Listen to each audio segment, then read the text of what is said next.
Number 10. Tucker's Cross. In 1955, a Bermudian diver called Teddy Tucker was working the wreck of a 16th-century Spanish ship. He found a cross, 22-karat gold, set with 7 emeralds. It was reckoned to be the most valuable object ever recovered from any shipwreck. He sold it to the government of Bermuda. It went into a museum. In 1975, the Queen was due to visit the island. The cross was moved for the occasion. Somebody opened the case, took the cross, and put something else in its place. A replica, plastic, and nobody noticed. The switch was only found when officials came to prepare the display. By then, the real cross could have been gone for weeks. It has never been seen since. No arrest was ever made. Most people assume it was melted down and the emeralds sold separately within days. The museum still displays the replica. Number 9. The Irish Crown Jewels. They were not really crown jewels. They were the regalia of the Order of St. Patrick, a diamond star, a diamond badge, and the gold collars of 5 knights. They were kept at Dublin Castle. That was then the seat of British rule in Ireland. There was a problem with the safe. A new strong room had been built for it. The safe would not fit through the door, so it stayed in the office of a man called Arthur Vickers. Vickers held both keys. He was also known for drinking heavily on overnight duty. The jewels were last seen on the 11th of June, 1907. They were found missing on the 6th of July. That was 4 days before a royal visit. 7 people held keys to that office. Nothing had been forced. An inquiry was held and quietly buried. Vickers was dismissed and never charged. The jewels have never been found. Number 8. The 300 million yen robbery. On a December morning in 1968, a bank car in Tokyo was carrying employee bonuses. 300 million yen, in a metal box in the boot. 4 bank employees were in the car. A young man on a police motorcycle flagged them down. He told them the branch manager's house had been bombed that morning, and that a warning had come in. There might be dynamite under their car. He crawled underneath to check. Then smoke began pouring out from under the vehicle, and he shouted that it was about to explode. All 4 men ran. He got into their car and drove away. The smoke was a road flare. The motorcycle was a civilian bike, repainted. Police gathered around 120,000 pieces of evidence. The investigation cost more than the amount stolen. Nobody was ever arrested.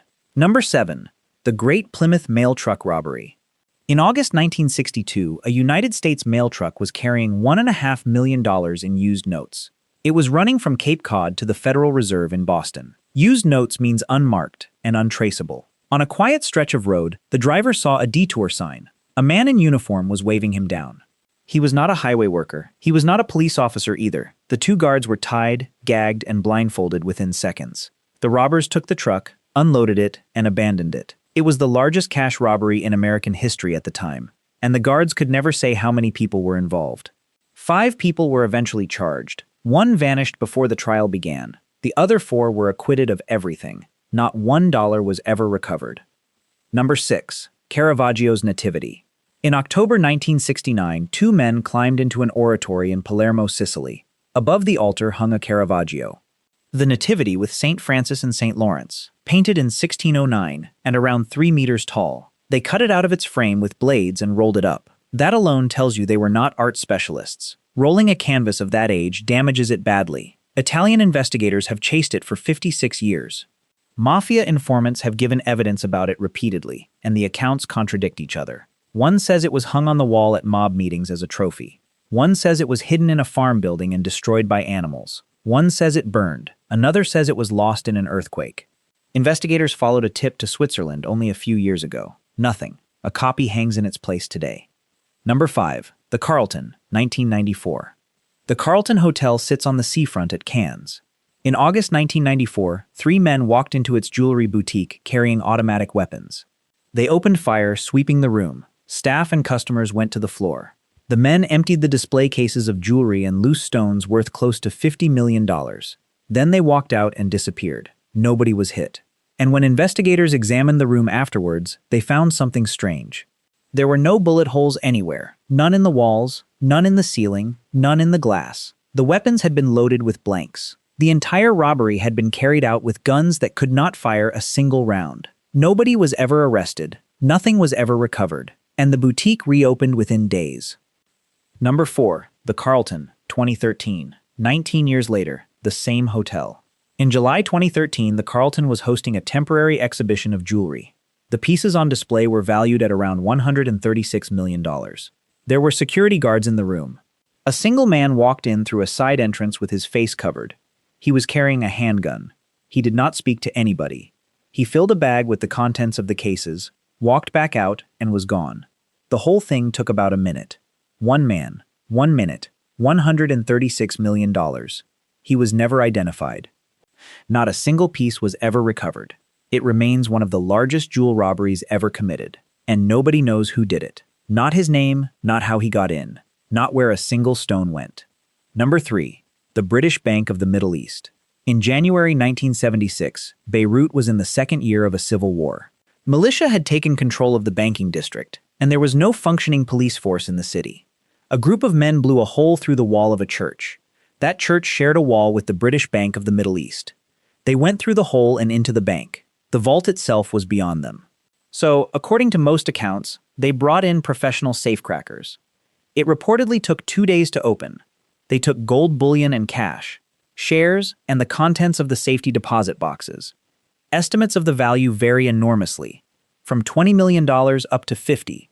Adjusted, that is hundreds of millions today.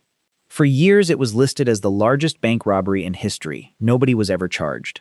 Number 2. The Dar es Salaam Bank. In July 2007, Baghdad was one of the most heavily guarded cities on Earth. Checkpoints on every major road. Armed groups at every district boundary. The Dar es Salaam Bank held around $282 million in cash. Staff arrived one morning to find the vault open and empty. There was no break-in, no damage, no alarm had gone off. The guards from the overnight shift had not come back. They were bank employees. Their names were known. Their faces were known, and they were never seen again. That volume of cash weighs a great deal. It could not have left on foot. It went out in vehicles, through checkpoints, past armed positions, in a city under curfew. Either they had remarkable help or they were working for somebody who did. No arrest was ever made. Number 1. The Isabella Stewart Gardner Museum. It was 1:20 in the morning, on the 18th of March, 1990. 2 men rang the buzzer at a side door in Boston. They were wearing police uniforms. They said they were responding to a disturbance. The security guard let them in. That was against every rule he had. They told him to call his colleague down from his rounds. He did. Then they said, "Gentlemen, you are under arrest." When one of the guards asked why, one of the men answered, "You are not being arrested. This is a robbery. Don't give us any problems and you won't get hurt." They handcuffed both men to pipes in the basement. Then they spent 81 minutes upstairs. They took 13 works, a Vermeer, 3 Rembrandts, including his only known seascape, 5 drawings by Degas, a Manet, a Chinese bronze beaker more than 3,000 years old. They cut several canvases out of their frames. No professional would ever do that. They walked straight past works worth more than most of what they took. The estimated value is $500 million. It is the largest property theft in recorded history. The FBI has said it believes it knows which organization was responsible. Nobody has ever been charged. Not one item has been recovered. The reward now stands at $10 million. It has never been claimed, and under the terms of Isabella Stewart Gardner's will, nothing in that museum may be moved. Nothing may be replaced. So the empty frames are still hanging on the walls. Exactly where the paintings used to be. Every one of these is still open. The people who did them are, in most cases, long dead. The gold, the jewels, the paintings, and the money are still somewhere. That's all for today.